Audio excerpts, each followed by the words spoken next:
Hello. So നമ്മുടെ day 1 വ്ളോഗൊക്കെ എല്ലാവരും കണ്ടു എന്ന് വിചാരിക്കുന്നു. So today I'm going to show our day 2 in North Wales. So let start our day 2.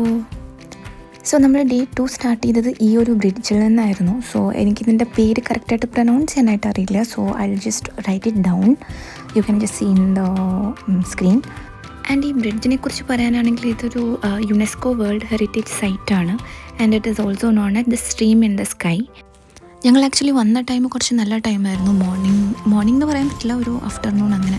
So അതുകൊണ്ട് നമുക്ക് അത്ര വലിയ തണുപ്പൊന്നും ഉണ്ടായിരുന്നില്ല. It was manageable. പിന്നെ ഈ വരുന്ന ബോട്ട് ആക്ച്വലി ഞങ്ങൾ വരുന്ന ടൈമിൽ അവിടെ നിർത്തിയിട്ടേക്കായിരുന്നു. അപ്പം ഞങ്ങൾ ചോദിച്ചപ്പോൾ ഇതൊരു ഹൗസ് ബോട്ട് പോലത്തെയാണെന്ന് തോന്നുന്നു. ഇതിൽ ലൈക്ക് ഫാമിലീസൊക്കെ ഉണ്ട്. മേ ബി അവർ വെക്കേഷനൊക്കെ വന്നതായിരിക്കാം. അതിനുശേഷം പിന്നെ നമ്മൾ ഡയറക്റ്റ്ലി പോയത് സ്നോഡോണിയയിലേക്കായിരുന്നു. സോ ആദ്യം ഞങ്ങൾ സ്നോഡോണിയ നാഷണൽ പാർക്ക് എന്ന് പറഞ്ഞിട്ട് സെർച്ച് ചെയ്യുമ്പോൾ ഞങ്ങൾ ആദ്യം വിചാരിച്ചു അതൊരു പാർക്ക് പോലെയാവും എന്നാണ് വിചാരിച്ചത്. അതിനുശേഷം പിന്നെ ഗൂഗിളിലൊക്കെ നോക്കി സെർച്ച് ചെയ്തപ്പോൾ മനസ്സിലായി അതൊരു റീജിയൺ ആണെന്ന്. മാത്രമല്ല അത് ഒരു ചെറിയൊരു പ്ലേസല്ല. ഐ തിങ്ക് അത് ഭയങ്കര വലിയൊരു റീജിയണാണ്. കുറേ ഉണ്ട് കവർ ചെയ്യാനായിട്ട് തോന്നി. പക്ഷെ നമുക്ക് എല്ലാം ഒന്നും കവർ ചെയ്യാനായിട്ട് പറ്റിയില്ല. പക്ഷെ നമ്മൾക്ക് പറ്റാവുന്നിടത്തോളം നമ്മൾ അവിടെ കവർ ചെയ്തു.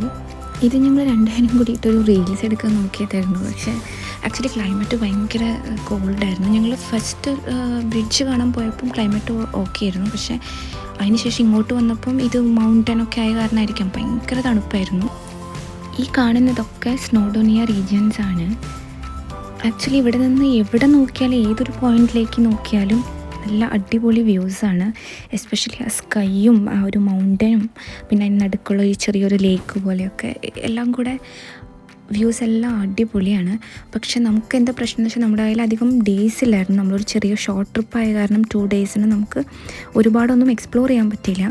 പക്ഷെ ആരെങ്കിലും ഇങ്ങോട്ടൊക്കെ വരികയാണെങ്കിൽ ഒരു 3 to 4 ഡേയ്സൊക്കെ ട്രിപ്പ് വരികയാണെങ്കിൽ എല്ലാം നിങ്ങൾക്ക് അടിപൊളിയായിട്ട് റിലാക്സ് ചെയ്ത് കവർ ചെയ്യാം. അതിന് ശേഷം പിന്നെ നമ്മൾ പോയത് നമ്മുടെ ലാസ്റ്റ് കവർ ചെയ്ത പ്ലേസ് ഹാർലക്ക് ബീച്ചായിരുന്നു. സോ ഇത് ആക്ച്വലി നമ്മുടെ ഇതിൽ ഐറ്റിനറിയിൽ ഉണ്ടായിരുന്നില്ല. നമ്മൾ ആബർ ഫോൾസ് കവർ ചെയ്യാമെന്നാണ് വിചാരിച്ചത്. പക്ഷേ നമ്മൾ കുറച്ച് ലേറ്റായിപ്പോയി. അപ്പോൾ ലേറ്റായി കഴിഞ്ഞാൽ ഓൾറെഡി വിൻ്റർ സീസൺ ആണല്ലോ. അപ്പം അവിടെ അവിടെ ഭയങ്കര ഇരുട്ടാവും, നമുക്കൊന്നും കാണാൻ പറ്റില്ല, ഭയങ്കര ഡാർക്കായിരിക്കും എന്ന് പറഞ്ഞിട്ട് നമ്മൾ പ്ലാൻ ഒന്ന് ചെറുതായിട്ട് ചേഞ്ച് ചെയ്ത് നമ്മൾ ബീച്ചിലേക്ക് വന്നു. സൺസെറ്റ് കാണാമെന്ന് വിചാരിച്ചിട്ട് ബീച്ചിൽ വന്നു. സോ കുറേ നാൾക്ക് ശേഷമാണ് ആക്ച്വലി ഞാനൊരു ബീച്ച് സൺസെറ്റ് കാണുന്നത്. ലാസ്റ്റ് ടൈം ഞാൻ കണ്ടത് ഞങ്ങൾ പോണ്ടിച്ചേരി ഫ്രണ്ട്സായിട്ട് പോയപ്പോൾ അതായിരുന്നു ലാസ്റ്റ് ടൈം ഞാൻ സൺസെറ്റ് കണ്ടത്. ശരിക്കും പറഞ്ഞാൽ 2 ഡേയ്സ് പോയതേ അറിഞ്ഞില്ല. ജസ്റ്റ് കണ്ണടച്ച് തുറന്നപ്പോഴേക്കും പോയ പോലെയായിരുന്നു. സോ എല്ലാവർക്കും വീഡിയോ ഇഷ്ടമായി എന്ന് വിചാരിക്കുന്നു.